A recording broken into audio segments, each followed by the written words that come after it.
Good afternoon. Welcome. I'm Sarah Maddie, Executive Director of the Charlevoix Circle of Arts, and thank you for coming today to our gallery talk as part of our Dream to Reality exhibit here, which is on display until May 29th. Today I'd like to welcome our guest speaker, Mary Stewart Adams. Mary is a star lore historian and host of the weekly public radio segment and podcast, The Storyteller's Night Sky. Today, Mary will discuss her new book, Tales of Mother Goose, which was just released this month. These books are available for sale here today, and Mary will be available for book signings after her talk. But welcome, Mary. Thank you for being here. Thank you. Hi, you're going to get both of us initially. Come on, Mary. Okay. Jen first. Yeah, so welcome to all of you. Just wonderful to see all of you here today. I think you know that we've been privileged to host Kim Rochelle's display, Dream to Reality, here at the Circle of Arts. And it goes on, as Sarah said, for 2 more weeks. And what we've been trying to do every Thursday is talk about where our beliefs come from, where they're based on, different lore, different history, and that all of it is fascinating as we've been drawing comparisons, because it's usually based on ancient mythology and interpretation. And what we hear from everybody who's been speaking is that if you will just listen, if you might just pay attention, you'll see it and feel it. And there's no one or wrong way. You'll see that in Kim's work, this is Kim's work, there's a lot of, coincidentally, suns and moons and another moon, and it's beautiful because when you talk to Mary, you'll see that it's all about the interpretation of the night sky, and she can describe it like none other. And it's been my very great privilege to work with her on this book. It was just published a month ago, and this is very unusual. It's already sold 600 copies, and it's already in its second printing. So we're delighted about this. So just want to read you one quick passage, because I want to thank you all for coming, since it is the month of May, and we all know that May can get pretty busy. May is also the month of blooms. It's also the month that you'll hear from Mary. Cygnus is very bright in the sky as the Milky Way returns. And is anybody feeling a little busy? Was it hard to come today just because of everything you have going on? Just a guess. So this is what Mary has to say about this, and I've learned to speak this way because it's a great way of looking at the world. This is in her preface, and she writes about this. Weight, measure, and number, time, are sound elements in the physical realm, while joy and whimsy fleet by inviting us to look beyond into the mystery of once upon a time. Thank you. Yeah. I'd like to just, another round of applause for Jen, because she was essential to bringing this project to fruition. My sister Patricia DeLisa and I, who's the artist, we had been working on this for 15 years. So living with it for a long, long time. And at the very end, questioning whether or not we were actually ever really going to do it. And in November, I finally said, you know, I've got a friend who's an editor, and I might just muster the courage to ask her to look at this. And I say it that way because in 2018, I had taken the book to an agent in New York who was a friend of my college roommate. So big time New York City agent. And he was really unkind about this project. And I then had a series of really difficult experiences following that, which was really interesting because I feel like in order to stand in the world for something like happily ever after, you have to take your blows with goodwill and understand that it's not about being a bad person, but that with fortitude, with courage, with the virtues, you will find that something does come that can answer that challenge in a way that makes you realize, oh, I see now why that had to happen. But this person, I was in New York because I was giving a talk to the Lucis Trust, so I was right midtown Manhattan, And we met at a coffee shop right next door before I went to give this talk that was being simulcast in London and Geneva. It was like a really big deal to be doing this live in New York City. And he took the manuscript of this book and threw it down on the coffee table and said, not this book, not this way, not this art. Who wrote those rhymes? And just like in every way possible tore it apart. And I was crushed. And then I had to go next door and give this talk and act like I was, really knowledgeable about my topic. Well, it was a really daunting experience. Then I flew out to Utah immediately afterward to give a presentation for the International Dark Sky Association and bumped into somebody who had replaced me in a job that I had had. I was like, what are you doing in Utah? And then I had to do this quick backtrack and remember how the budget had been set for me to make that trip. And now this was the person coming in my stead. It's like, oh, okay, sorry, I didn't really mean to start here, but you're getting this. So I went through that program, and I had to share the speaking space with a woman who had written a book, a mystery novel, and used me as one of the characters without telling me ahead of time, and turned my character into a male. I mean, it was just this really strange experience. Then when I came home, I packed up my bags, I unloaded, did laundry, repacked, picked up my youngest daughter to drive down to North Carolina for Thanksgiving, and I got a call midway there that my dad had gone into the hospital, and he died. And I was able to go back, there's 8 of us, I was the one that was with him in that moment. Sorry, I really did not plan to start here, but I just want to acknowledge how difficult it is to bring something into the world that lives so deeply inside of you. The hurdles that we have to go through to bring that out. And when I was talking to my sister at the beginning of last year, and I said, Pat, it's just that there's so many things I have to go back through to get to where we left the project, to bring it forward. Processing all of those experiences. So when I messaged Jen, it was like, do I dare? So courage, and I want to say thank you to Kim as well, because to me this exhibit speaks of the courage it takes.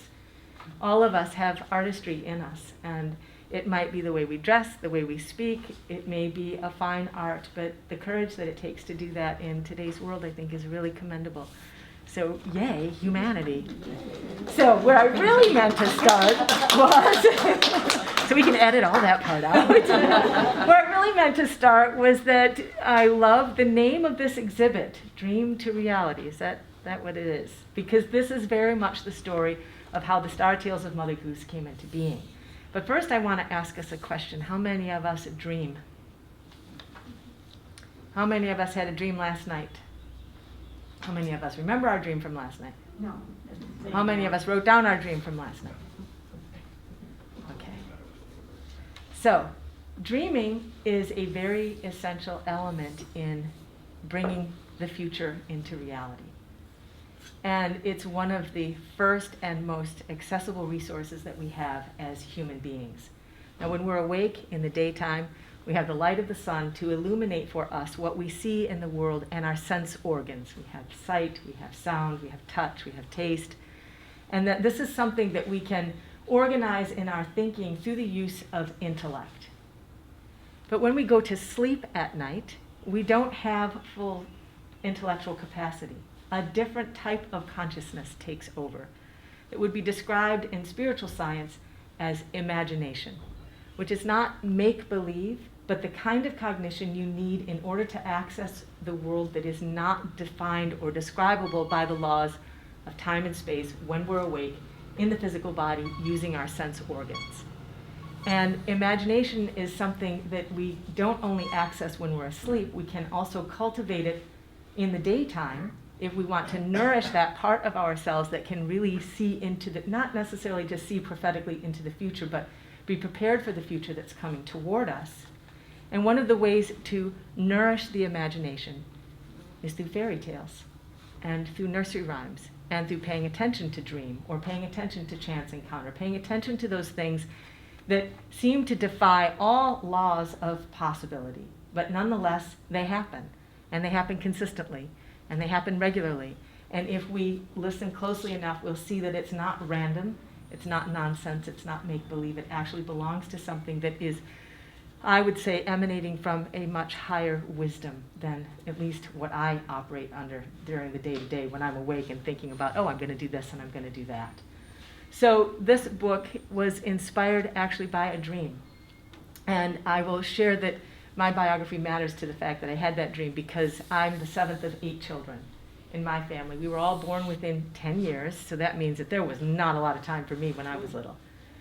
And because when number 7 comes along and you have 6 other children under the age of 9, there's just a lot happening. And so my mom, I think, as respite from her day-to-day when it was time for me to go down for a nap, she would always read to me. So it was nursery rhymes, Dr. Seuss, it was fairy tales eventually, and I loved that. I was really drawn to language. I remember creating an alphabet before I knew how to read because I just couldn't wait to get a hold of words, and I wanted to know big words so that I could have big conversations with my mom. And this motivated a lot of what I had going on as a child because I could see the big people around me having conversations. I mean, I didn't know that word, but like they talk about this stuff, and how do I get into that? But also because I was left alone a lot in my own thinking. Not that I was physically alone, but just, Mary's okay, she's over there. I was always making up little ditties and little rhymes and just sing-song. Everything I turned into a sing-song. One time, my dad had mowed the lawn. He put all of the lawn clippings in the back of the pickup truck and put his 8 kids on top of the lawn clippings and drove us to wherever it was that he was dumping them. And I was sitting in one corner of the truck bed, and every time we went, the grass was swirling around. And so I was sitting in the corner singing to myself, here we go again, shut my mouth. Okay, now I can tell you, I'm 58 years old now. I have not stopped hearing about that. My siblings were just like, I didn't know they were paying attention to me because nobody ever was. So just to give you this sense that I was always like looking for a rhyme, looking for words, looking for a way to just, find the rhythm of what was happening.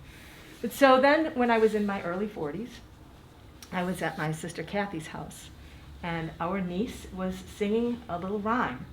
I never saw a purple cow. I hope I never see one. But I can tell you anyhow, I'd rather see than be one. I was like, yeah, that's really clever. I said, Sydney, where did you get that? Her dad has a summer house just down the street here. I said, where did you get that? She said, it's Mother Goose. I said, that's not Mother Goose. I mean, I know all Mother Goose. That I was raised on Mother Goose. And that's a cute rhyme. If it's Mother Goose, I would have known it. So my sister pulled out a copy of Mother Goose, the one that has the black and white checkerboard, which I think we're probably all familiar with, which was the one that I grew up with, and flipped it open, and there's that rhyme in there by Gillette Burgess. So it comes out of the 1800s, but nonetheless, it's in the Mother Goose collection of nursery rhymes, and I was like, wait a minute. That's one I would have known. I was really angry. I was legitimately peeved. So I went to bed at my sister's place, and I slept on her couch. And in the morning, as the sun was coming, and it was an anger vibe that I went to bed on. I'm just going to confess that. And when I woke up in the morning, as the sun was coming up in the east, I got a message that was, you could say, kind of out of a dream. Do you ever have that experience when you wake up in the morning? There's a thought that's right there. Sometimes there's even a sound. Sometimes you hear someone call your name. Sometimes it was a bird out the window that you turned into something. But that it carries something from that other world that we're not always so able to access when we're awake, governed by time and weight and measure, which those are the right things for this realm. I'm not saying that that's bad, but then there's this whimsy and there's this joy, and it goes fleeting by us, and we can capture it. So I got this message. And the message was, although it wasn't like words that were being spoken to me, it's not like I heard something, but just an inner sense. Mother Goose is Cygnus. A couple of times. Mother Goose is Cygnus. And I was like, wait a minute. I know the constellation Cygnus, which is actually not on this map because she's just starting to come up in this season. But Cygnus is the constellation of the Swan. The tail of the Swan is the star Deneb, which marks one point of the summer triangle. Really important region of sky to know about in the summer because those are the first 3 stars that really show up after the sun sets. And when it starts to come up in the east and go overhead, you know where to look for the Milky Way because Cygnus is flying right along the Milky Way. And Cygnus is also sometimes referred to, in addition to being a swan, Cygnus is referred to as the Northern Cross. Okay, so I knew all of this stuff. But I'm getting this message, Mother Goose is Cygnus. And as can happen when you get a message from the other world, it comes kind of like a riddle. So it's not just this direct Mother Goose is Cygnus, it's more that there's a lot going on there that maybe you haven't noticed yet. And what I realized is that Mother Goose has to do with, I use this word a lot, but whimsy and rhythm in our speaking. I never saw a purple cow, I hope I never see one, but I can tell you anyhow I'd rather see than be one. And even though I got a degree in English literature, I can't tell you what that rhyme scheme is and what the meter is, but I know that I've always been drawn to it. And when I realized that Mother Goose is Cygnus, I thought, you mean that rhythm in our language is connected to this region of stars? Like, is that what this message is? And the reason I thought of it that way was because I know through ancient astrological tradition, and well into the Middle Ages, even this informed the doctors, that the human form was considered intimately connected with the constellations of the zodiac. So if you ever have heard Aries is connected to the head, and Gemini is the limbs, and Libra is the hip, Pisces is the feet, this is because in ancient times it was believed that every human being comes from a star, that we each have a particular star, not a sign of the zodiac, but a particular star. And the midnight of the soul is the moment when, as a soul spirit being, you make the decision to come to the earth and take up physical incarnation in the realm of time and space. And as you come from that star, and this is written about in Plato's Timaeus, so it's going back and is the idea well into the Middle Ages, as you're coming from that star, the forces that form this physical body, that kind of impart the forces into that spirit germ that would descend and become this biography. The forces that form the head come from Aries. And so Aries is called the ram, not because the grouping of stars looks like a ram, but because a ram uses its head. It will butt up against things. So this was code speak for saying, I'm speaking about that region of sky wherefrom we receive the forces that form the head. Taurus, larynx, not only larynx, but eustachian tube, the capacity for speaking and for listening. These two organs that work together, one that allows us to communicate and one that allows us to hear. The larynx sits at the top of the spinal column.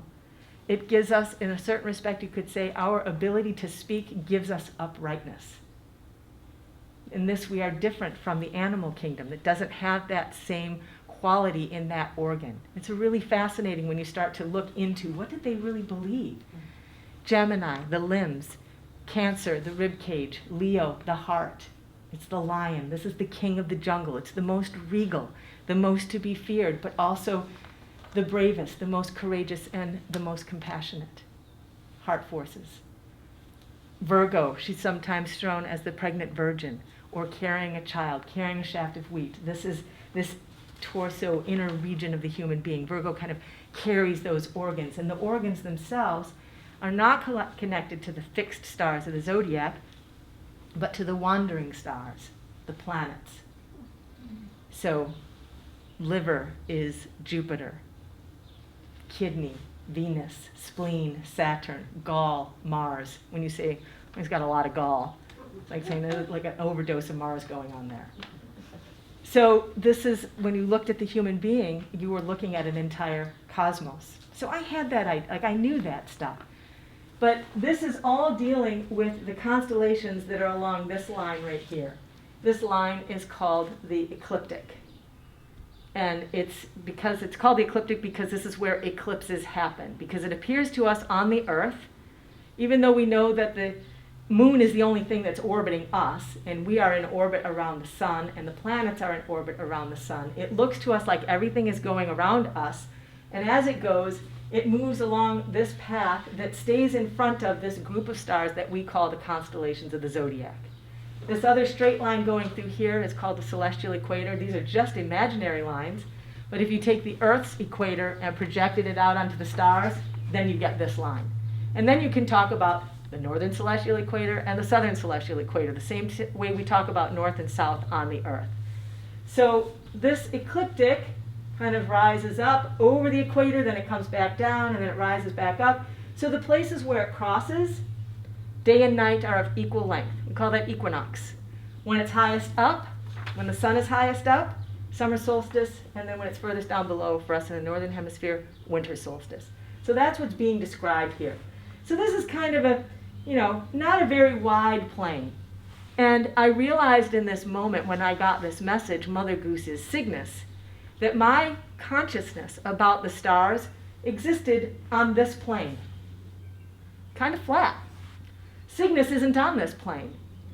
And when I realized that it's not just my feet from Pisces, my knees from Capricorn, my arms from Gemini, my inner organism from the planets, but that there's something about the rhythm of my speaking that's also connected to the stars, and it's connected to stars that are beyond this plane. And I was standing there like shaking out the blanket, getting ready to fold it up because I had slept on the couch. I thought, wait a minute, I've just like moved into multidimensional space for the first time because I had been living, unbeknownst to me, on this flat plane. It's an amazing experience, and I hope that you are with me in understanding what I'm trying to explain, but just that we can think about the stars and say, okay, I'm an Aries, or I'm a Scorpio, or, just and not really even know what Aries looks like in the sky, or what Scorpio looks like, or where it is in the sky at a certain time of year. That's one step, but then to get to a step of realizing like, oh, that's just one plane of this entire very vibrant, really living relationship that we can have with the stars. Okay, so this was all behind this message. Mother Goose is Cygnus. Wow. So I had to go out and stare at Cygnus every night for a long time. And the first rhyme that I was able to figure out that way is one that I think is pretty obvious, and maybe we can all say it together, but it's hey diddle diddle. Everybody got that one? Okay, 1, 2, 3. Hey diddle diddle, the cat and the fiddle, the cow jumped over the moon. The little dog laughed to see such a sport, and the dish ran away with the spoon. Okay, so cat and fiddle, dish and spoon, it's the cow jumping over the moon. Oh, Taurus. Taurus is the bull. So this is the cow family. This is the way my imagination starts to go. And I happen to know that the fiddle is the constellation Lyra, because while in the Greek culture it was referred to as the lyre or the harp, in Bohemia it was known as the fiddle. The cat, Leo. The little dog, Canis Minor. Let's see if I can get everybody. Where are we? So he's kind of covered up right here. So you've got the cow, you've got for the cow jumping over the moon is Taurus. Also, you can date it by saying, okay, when does the cow jump over the moon? Yeah. Well, the moon goes through Taurus every single month. Once a year, the moon is new in front of the stars in Taurus. So that's in May. And when the stars are new in Taurus, when the moon is new in Taurus, that means it's with the sun and it's setting. So in the month of May, we're not seeing the stars of Taurus. So if you look at this map, you're not going to see Taurus because it's already set. But you've got Leo almost highest up. There's the cat. You've got Lyra rising up. That's the fiddle. Hey diddle diddle, the cat and the fiddle. The cow jumps over the moon. The little dog is Canis Minor, which is just being chased over the horizon. That whole part of Canis Major, Canis Minor, Orion, they're all setting over the southwest horizon. So that's the dog. So the cat is like chasing the dog out of the sky. And then the dish. This was the part that was kind of tricky. But what occurs to me is that the dish is actually our Milky Way. Because what happens in the month of May is that because we are rotating on our axis, that gives us day and night, we're orbiting the sun, which gives us an experience of the season, and we're tilted over on our axis as we orbit. What happens is we are not having the same star field overhead every season. And occasionally, we are actually looking perpendicular to the plane of the Milky Way galaxy. So in August, when the Milky Way is the thickest overhead, and we see the richest part of it over the southwestern horizon, we're looking into the plane of the Milky Way. But in May, we are looking directly perpendicular to that. We are perpendicular to the galaxy in our view in May. So the Milky Way, you can imagine at that point, is like a flat dish. Seems to run away from view. We don't see it. And at that point, the Big Dipper is right up overhead like a spoon. So now let's say it again. And think about the stars. Okay, so we've got Moon in Taurus, we've got Leo, we've got Lyra, we've got Canis Minor, then we have the Milky Way, and we have the Big Dipper. Okay. Hey diddle diddle, the cat and the fiddle, the cow jumped over the moon. The little dog laughed to see such a sport, and the dish ran away with the spoon.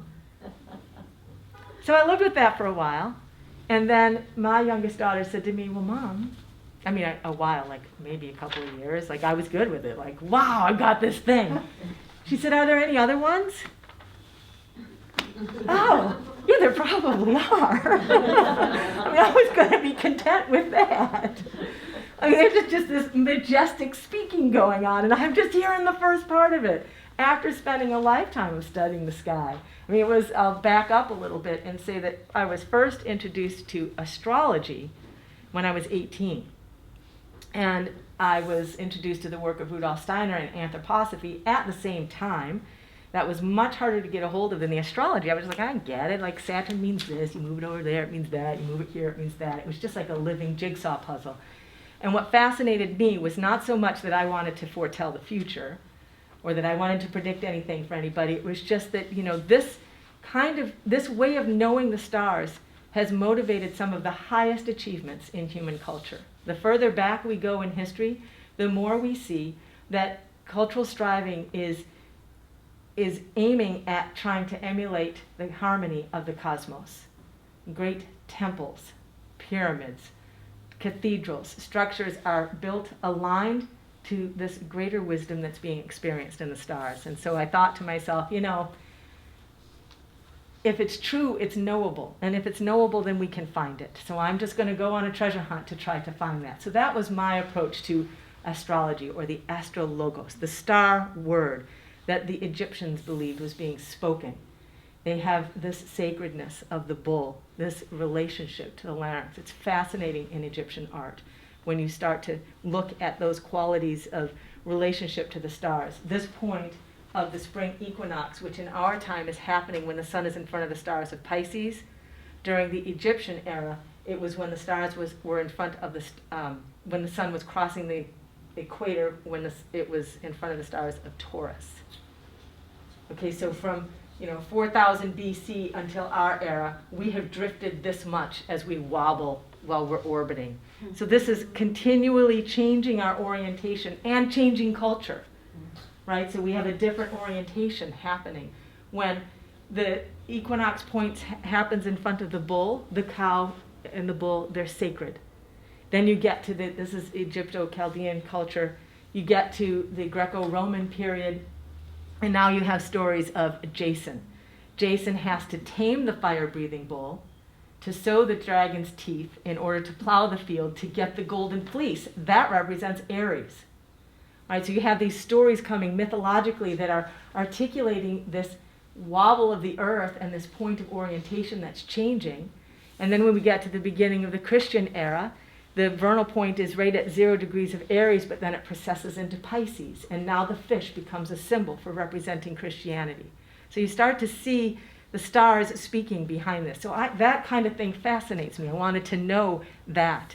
So I was studying astrology charts and just doing it for myself, but then people find out, astrology, and they're like, will you do mine?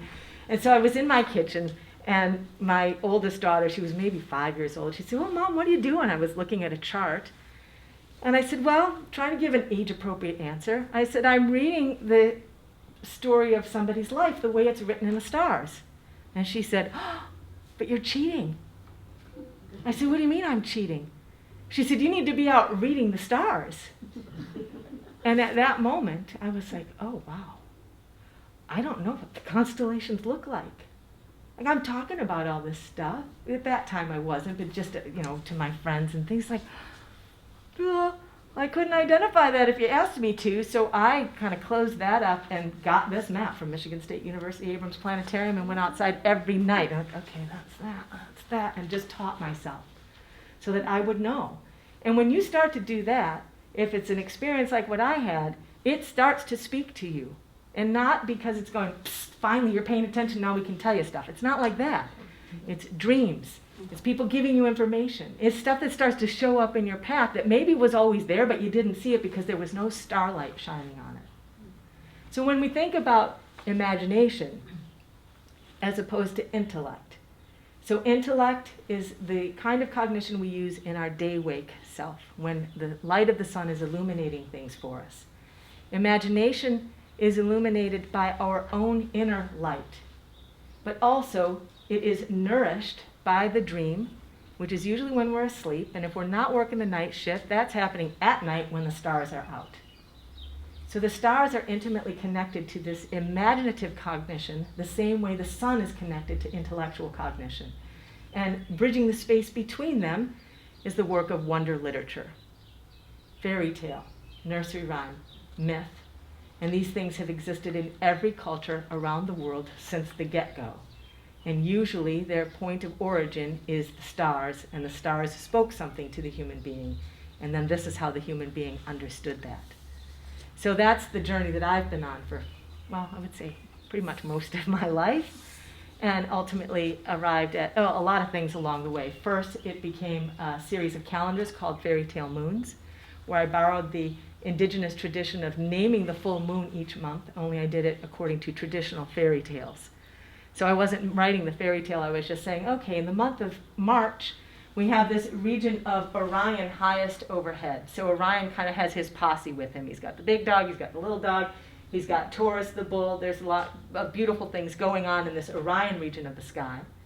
But at that time of year, just like in May, we're looking perpendicular to the Milky Way. At the time of year when we're looking toward Orion, we're looking totally away from the center of our Milky Way galaxy. So there are not as many stars in the star field, but it's much deeper.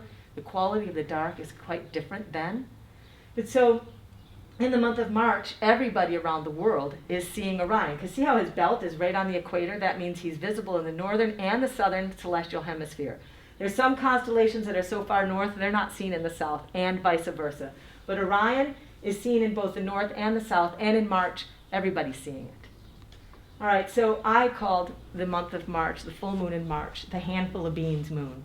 Because I decided that, all right, if we're all seeing Orion all around the world and he's a giant, it's possible, if you look a certain way, through the lens of imagination, that you can find the story of Jack and the Beanstalk here.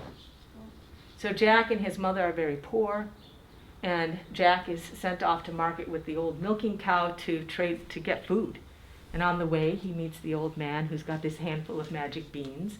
I imagine the beans is the star cluster Pleiades in the region of Taurus. The milking cow is Taurus itself. And that Jack's mother, when she throws the beans out the window and this beanstalk grows up, he climbs up that beanstalk and encounters the giant. That's Orion.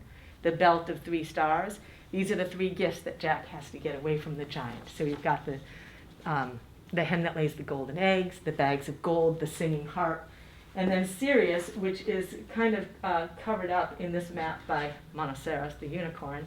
Sirius is our brightest star in the night sky. And in some renderings of the Jack story, especially the one that is in Andrew Lang's fairy tale books, Jack is being kind of inspired to this journey by his fairy godmother, though he doesn't know it, because she's way in the background testing him.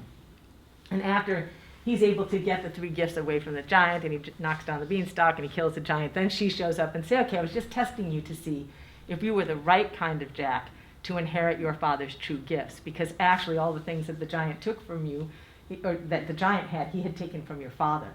And so this classic journey or classic tale of the hero having to win back forces that already belong to him, but he doesn't know it.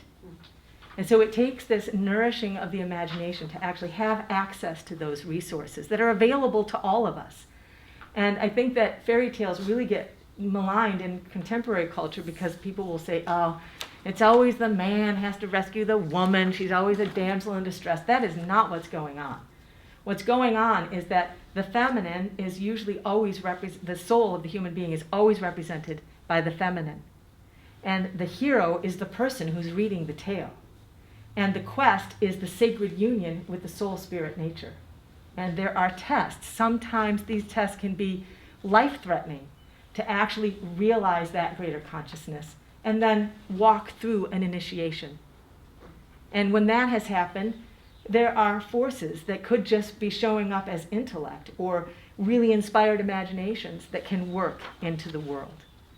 So when we look at a being like Mother Goose, like who's Mother Goose? Mother Goose is actually a title. And it's a title of a person that is on that kind of a journey.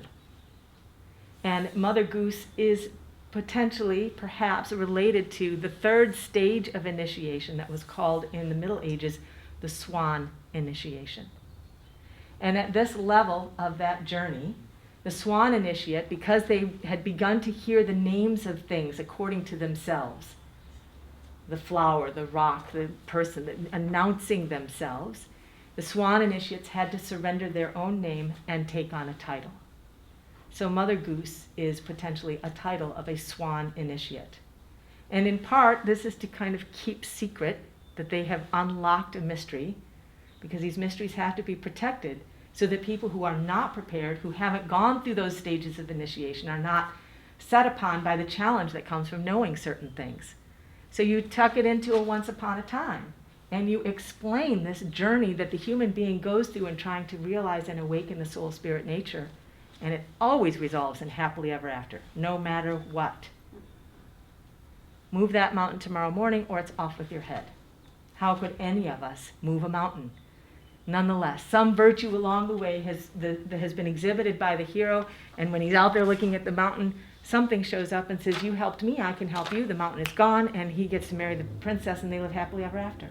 So it's this kind of nourishment that we need day after day after day, particularly when we're dealing with global pandemic, financial crisis, personal heartbreak. Something that continually affirms this is just one step on the journey. You're going to know something else once you get through it, and guess what? It's going to be a happily ever after.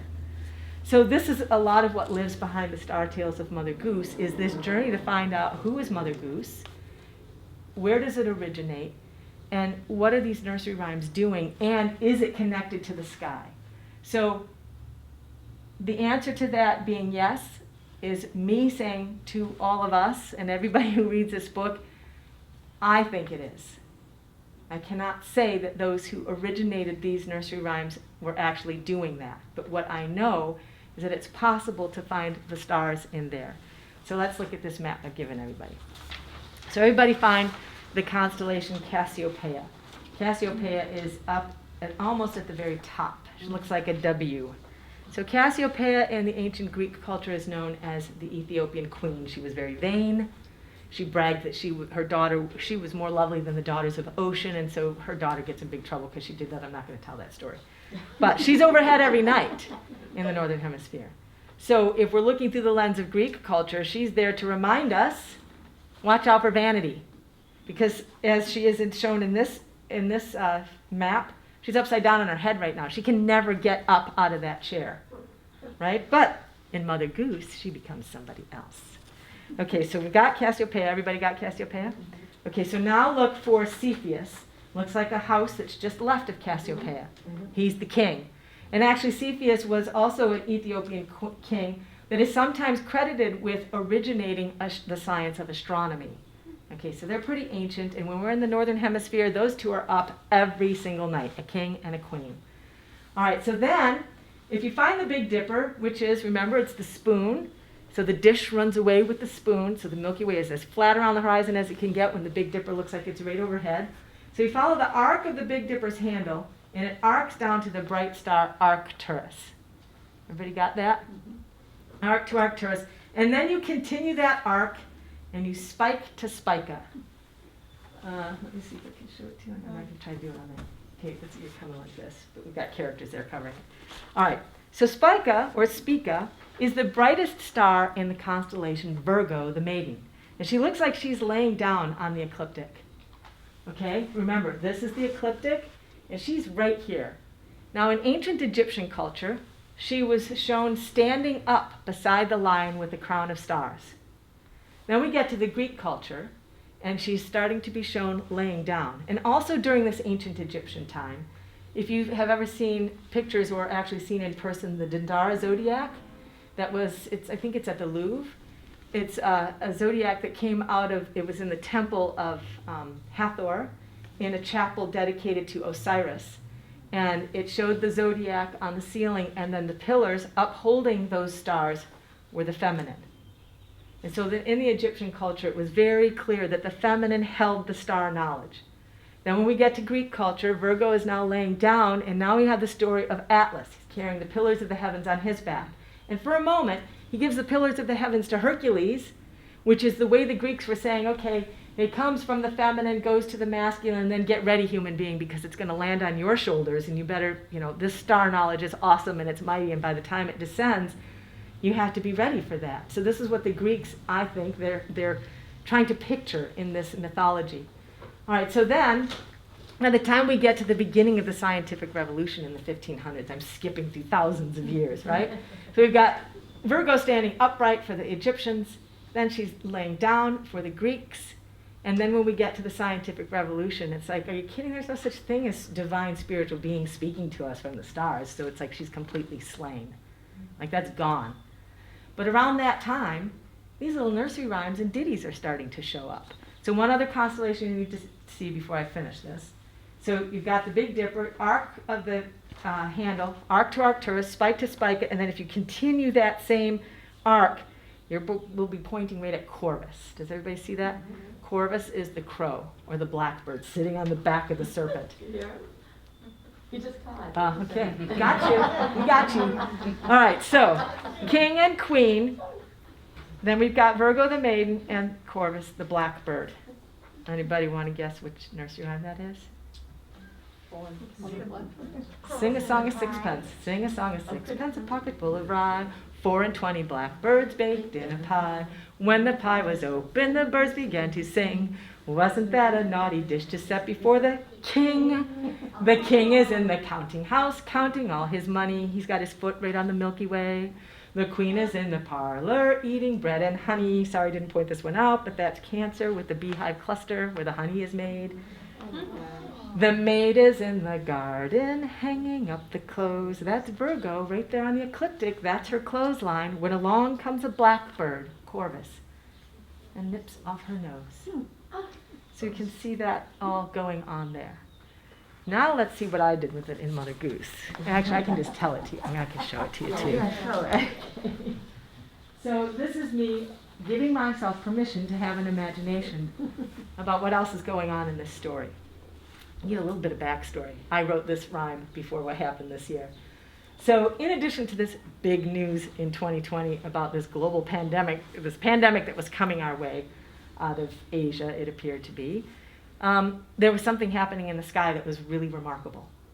So the star Betelgeuse, which marks the right shoulder of the giant Orion, went really, really dim. And this is not unusual for Orion to dim on occasion, but it was happening so quickly that the astronomy community was like, maybe we've lost Orion. Not Orion, but Betelgeuse. And so you can imagine this constellation, which is one of the most well-known constellations around the world, no longer having its brightest star. Like, this would be phenomenal if we were no longer receiving the light from that star. So this was happening from January, end of December, January through to about March. And it was kind of, I'll just use my terminology, kind of touch and go there. Like, what's happening to Betelgeuse? Is it going to brighten again? And it did. By the end of March, it resumed its normal brightness. And there, I'm sure, are lots of theories about why it happened so quickly. But exactly simultaneous to that, there was a comet that was discovered that was named after the telescope array that discovered it. And it was hurtling toward us, and the astronomy community was like, all right, we think we've got a naked eye comet on our hands. Because we've got comets all the time, but they don't always burst into naked eye visibility. Because what happens is, comets will come whizzing through our system, and they're drawn toward the sun, and as they make what's called their perihelion, helion from Helios, Lord of the Sun, as they come really close to the sun, they can break up, and then we don't see them. But if they can maintain their core as they go past perihelion, they brighten, and then we can see them. And so it was really exciting thinking that this particular comet was going to be able to do that. Okay, the comet, the name they gave this comet, I used to know what the acronym was for, but I don't right now. But the name of the comet was Atlas. Right, so just like me, I'm a storyteller. It's like, are you kidding? The shoulder of the giant is going dim while the comet Atlas is coming through. Like, is this the moment where humanity has to take the knowledge of the stars onto its own shoulders? And look what was happening. And it was like, wait a minute, yeah, there's no answer. We got to figure this out around the world. I mean, and when we got to March and Betelgeuse came back, Atlas broke up. It was like, darn it, we're never going to see this naked eye comet. But at the same moment that the lockdowns are being announced in the United States, I'm not making this up, another comet appeared. I think they called it Comet Swan. Okay, now it's like, all right, maybe Atlas has handed off the baton, and here's another opportunity. We might get to see a naked eye comet after all. So this comet, like, really gave it heck, get all the way to the end of May. Now we're all dealing with the lockdown. The whole George Floyd incident happens, and this comet broke up. But then there was another comet. It's like third time's the charm. And this comet kind of took everybody by surprise, and it had the name Neo-Wise.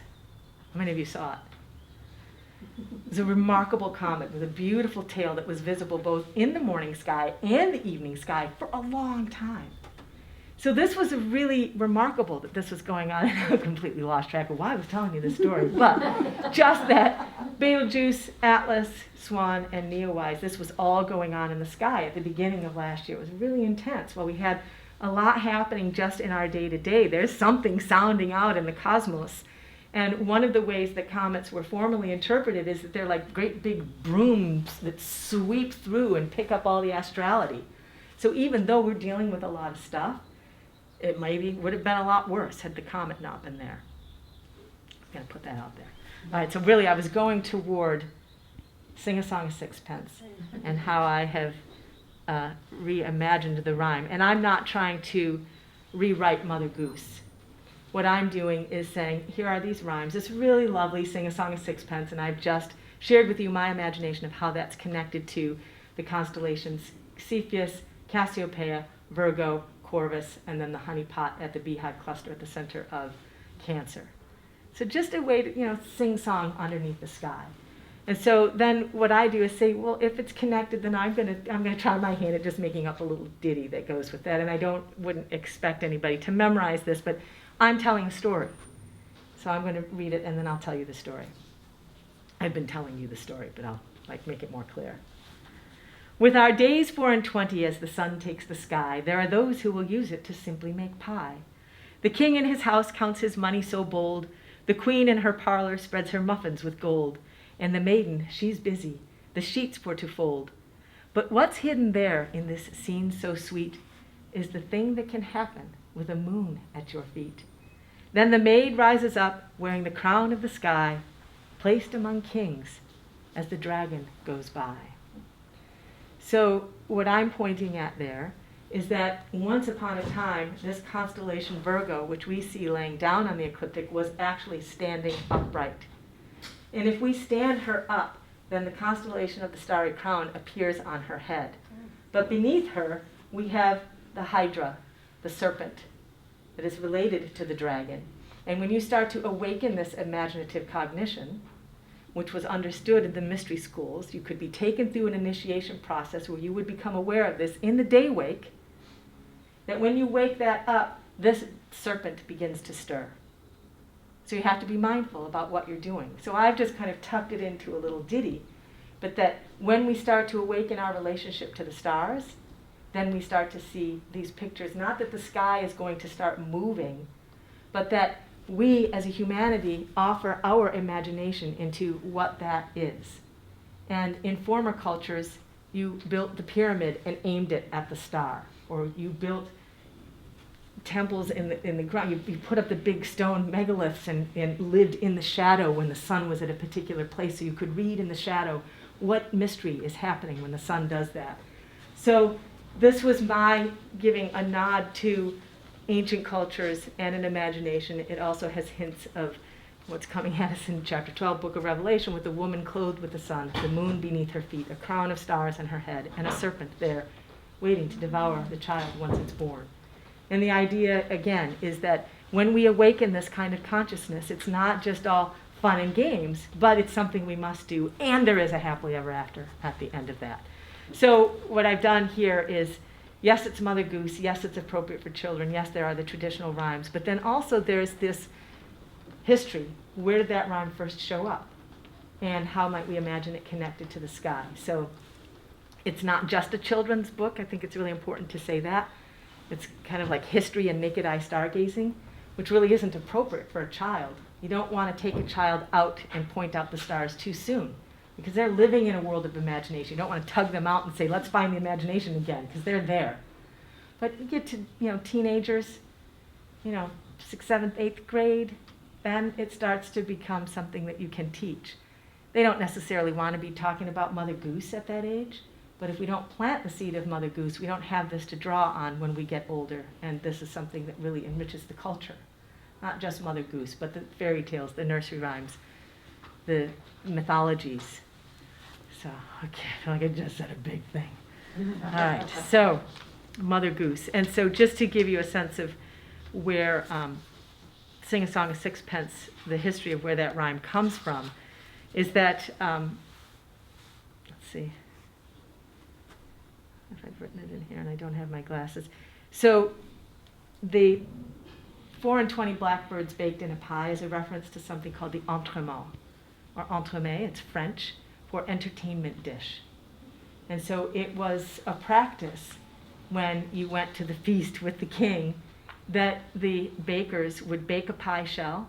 They would bake the top and the bottom separate from one another, and then they would put live birds in the pie shell and put the top on it and serve it on the table so that when the pie was opened, the birds would flutter out into the dining hall.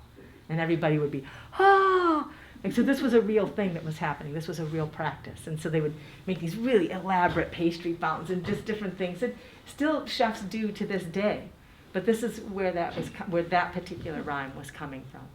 So in the book, I'm looking for where are the rhymes, where did they originate, and then I'm trying to build this ladder to the stars, just to say it's a way that we can get back that doesn't require owning a telescope, knowing light years and the distances of things, but just having this experience of the night sky that ideally we can see every night. If the only thing that should ever inhibit our view of the night sky is the weather. But we live in a very overly lit world around the world. Light pollution is growing at a rate of about 2% a year. Even though the International Dark Sky Movement is designating dark sky parks regularly, it's not keeping pace with the rate of light pollution. And now we also have the night sky being junked up by things like Starlink satellites that are being launched in the hundreds, up to the thousands. There's so much stuff, and maybe you heard recently about the satellite piece that was randomly crashing. I mean, things are falling out of the sky all the time, and usually being burned up in our atmosphere. But it's like we're being cut off from something that belongs to us. And I think it's very important when we are faced with these kinds of circumstances that it's really important to keep the tales alive that are handed down to us through our own ancestral streams and through different cultures. So I have no idea about what time it is. And I could stand here and talk for 3 hours and not know. So I just want to check in, and I also want to see if anybody has any questions. Yes, we have about 10 minutes. Okay. Does anybody... Mary, could you talk about your sister? Oh, yeah. I'm speaking for her. Thank you. So my sister Pat did all of the illustration. So Pat is number 3 in the family. I'm number 7. And so she is an artist. And so where I was always wanting to get into the conversation that she was having with my mom, she was always looking at my mom was always sewing and making things and singing. And so Pat is described in the back of the book how she, where we put our little biographies at Jen's urging. It's like, yeah, no one needs to know about us. But Jen was like, come on, everybody wants to know who did this. So she was, when she was in like 6th grade, or no, 6 years old, like 1st grade, she said she remembered like just doodling on a piece of paper. She wasn't really paying attention to what the teacher was saying. And she had this experience of the little doodle that she created kind of jumped off the page. And she realized in that moment that she could create anything that she could dream of. And so my mom also tells a really funny story that because I have two sisters and their numbers 2 and 3, so there were a lot of babies that came after that. And whereas my sister Kathy always wanted to hold the babies and sing to them and was very gentle, Pat was always ripping the clothes off and trying to put, style them and put new things on. So Pat was like always doing. So we have T-shirts over here that Pat. We didn't just buy T-shirts and put stuff on them. Pat made the shirts and then put the stuff on them. All right, so she went to art school at the University of Michigan and then also ended up in New York City working in the fashion industry after also having a modeling career. She's really a beautiful, beautiful person. I'm totally biased, but she is beautiful. And so we've collaborated on a lot of projects together. She did all of the art for the Fairy Tale Moons calendars and all of the art and graphic design for this book. So in addition to having that sense of whimsy and color and form going together with the story that I was telling, putting it together on the page, that's all Pat's work. And the color, the choice of color, everything, it's just really, really beautiful. So between us, we have 7 children. She's got 3 and I've got 4. Actually, I think my parents now have 35 great-grandchildren. So we went forth and multiplied. So there was a lot of ground to share stories, to share whimsy, to share fairy tale and nursery rhyme. So she is now living back in Michigan. And I don't think we would have gotten this done if she hadn't come back to Michigan. So, yeah. So thank you for reminding me. I have been speaking about the stars for a long, long, long, long time. In 2011, I led the initiative, actually it started before that, but to get the Headlands designated as an international dark sky park and led programs there for about 10 years. Do this weekly radio program. So it's very easy for me to just start talking about this stuff and forget that, oh yeah, right, I didn't talk about my sister, without whom this would not have been realized. So thank you. Anybody else? Did you do Henny Penny, the sky is from? No, I didn't. So Henny Penny is a fairy tale. I should tell this. Thank you for the question. I did not include it in here, but when Mother Goose is first being written down, it's in the late 1600s in France. Charles Perrault, he and his brother both worked in the service of Louis XIV, the Sun King. And there was a man by the name of Jean Loret who was publishing a weekly gossip column about everything that was going on at the court. He's the first one that writes down the term Mother Goose. But the way he wrote it, he said, well, this is like a Mother Goose tale. So you understand that the people who were reading his column would have known what that meant. So this is where you start to find the seeds of where is this coming from? And so when Charles Perrault retired from service to the king, he published a book called Tales from the Past with Morals, The Tales of Mother Goose. And they were fairy tales. So it was Cinderella, Little Red Riding Hood, Sleeping Beauty, some of the most well-known fairy tales. He's writing them down. And he calls them the Tales of Mother Goose. The tales from the past with this moral wisdom. So there's this clear indication from the get-go. This is about teaching a moral imagination. It's not, here's a journalistic account of something that happened. There wasn't some young girl that got, I've heard interpretations of Little Red Riding Hood that make your skin crawl. Are you kidding? It's so far removed from what that's about. But anyway, so Charles Perrault published this book, and then about 50 years later, there was a man named Robert Samber in England who did a direct translation from the French to the English of these fairy tales. And then another 50 years goes by, and a man named Thomas Carnan, who is the stepson of John Newberry. So John Newberry is very well known because of the Newberry Award that is for the great, best children's book each year. He was very well known at the time for publishing children's books. It was his stepson that then took the name Mother Goose and applied it to nursery rhymes. So it didn't originate as nursery rhymes, it originated in relationship to fairy tales. But if you go much further back than this time at the end of the 1600s in France, it's still in France, but there's a woman by the name of Bertrada of Leon. And she was the mother of Charlemagne, and she had a club foot. And she was referred to as the goose-footed queen. So there's speculation that she was maybe the first Mother Goose. Her father, Charibert de Leon, a very interesting figure in history, but at the time, this is maybe 8th, 9th century in France, there was a very popular legend called Floris and Blanchefleur, and it was about him. And so his daughter is potentially the first Mother Goose. Her son is Charlemagne, Charles the Great. And so then there's 900 years before the title Mother Goose gets written down. There's a long way to answer, and no, Henny Penny is not in here. I think Henny Penny is an English fairy tale, which doesn't disqualify it, but I think that's coming out of the English cycle. So I think what we'll do, Mary will be here. If you would like to purchase her book, Please.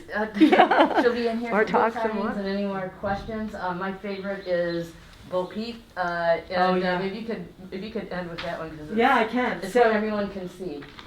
so this is the constellation Boötes, which is on the map, with the bright star Arcturus. I pointed it out when I said arc to Arcturus. And then we have little sheep going around here up in the region where the dippers are. So when you look at the names of the stars in this region of the sky, a lot of them refer to sheep. So Alioth is the star that marks the fat tail end of the eastern sheep. It's the star that is right at the point just beyond the handle in the Big Dipper. So in the Arabic, that star name is connected to the tail of the sheep. And then in the region of the king, there's like the lost flock, there's the shepherd, there's all these stars up here that mean something in reference to sheep. So in my imagination then, Boötes, who is sometimes described as a bear herder, like really unusual job, to be herding bears, and to be herding bears with really long tails. Like bears don't have long tails like that. So it's possible to imagine that Boötes, rather than being a bear herder, is a sheep herder, and rather than being a shepherd, he's actually a shepherdess, Bo Peep. So little Bo Peep has lost her sheep and can't tell where to find them. Leave them alone and they'll come home wagging their tails behind them is a description of something called circumpolarity, circling the pole star. And these are the constellations that never set below the horizon. They go around and around and around. For us in the northern hemisphere, the bears, our sheep, they never go below the horizon. Even though they're turning, the only thing that appears to not turn or move is the star Polaris, our North Star, but only during this era, because we're wobbling, and that North Star is going to shift. But right now, Polaris is our North Star. For thousands of years, it's the North Star.